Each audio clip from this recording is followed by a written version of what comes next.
Julia Thomas, bonjour. Bonjour. Un grand merci d'avoir accepté l'invitation de la Fringale Culturelle. C'est un plaisir de vous rencontrer. C'est moi. Alors pour la toute première fois, pourtant vous avez déjà écrit 2 romans. Aujourd'hui c'est le 3e qui s'appelle Les Ténèbres et rien de plus. C'est disponible aux éditions Rennes Carrière en librairie depuis le 12 mars.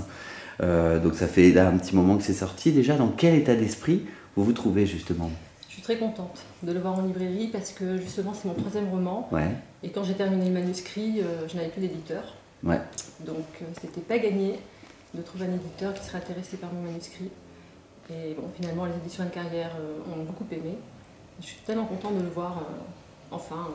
Ben oui, parce que le parcours d'un écrivain, c'est pas toujours très simple.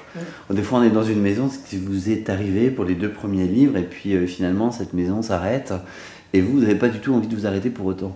Non, c'est vrai que ça y est une sécurité quand on est une maison d'édition, parce qu'il y a une attente, on sait qu'il y a une équipe derrière. Et puis là, tout à coup, on se retrouve orphelin, finalement. Eh bien, d'une certaine manière, c'est peut-être un bien pour un mal, parce que vous avez retrouvé une maison. Rennes Carrière, c'est une jolie maison, d'ailleurs. Oui, je suis très très contente. Voilà. Alors, ce livre, d'un côté il y a thriller, d'un côté il y a polar. Est-ce que vous y faites une différence? Est-ce que ça vous va quand on parle comme ça de votre roman?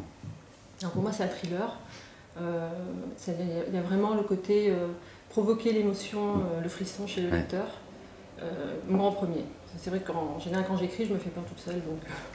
Donc, Alors effectivement, vous parlez d'un tueur en série qui a terrorisé New York, qui s'appelle Peter Mulchan.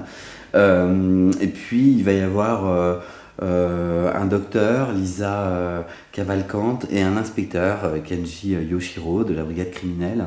Et à eux deux, ils vont s'intéresser à ce tueur en série parce qu'on dit qu'il est mort. Et on n'a pas vraiment l'impression qu'il l'est. Enfin, eux, en tout cas, ont le sentiment qu'il ne l'est pas. Oui. Peter Mulchan s'est suicidé en prison peu après son arrestation. Et c'était un patient de Lisa Cavalcante, qui est neuropsychiatre et qui travaille à l'Université de Columbia en tant que chercheuse en neurosciences. Donc elle le connaissait bien. Et elle a même failli devenir sa dernière victime. Et donc malgré l'arrestation et malgré le fait qu'il soit mort, elle n'arrive pas à l'oublier. Elle a des cauchemars récurrents au cours desquels elle a l'impression de revivre comme ça chaque détail de son agression. Et puis depuis quelques jours, alors que l'anniversaire de la mort de Peter Mulchan approche, elle a d'autres symptômes mortels. Elle a l'impression comme ça de le voir au milieu des passants, d'entendre sa voix, parfois même de sentir son odeur comme ça qui flotte dans l'air, comme s'il était présent quelques instants auparavant.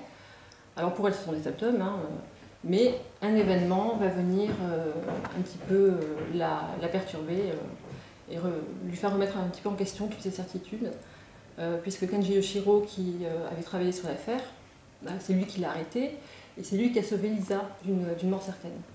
Et lui va être appelé sur une scène de crime qui va le bouleverser parce que la jeune femme qui est morte a été tuée comme les autres victimes de Peter Mulchan. Or c'est impossible, puisqu'il est mort, il a été autopsié, bon, l'affaire est classée.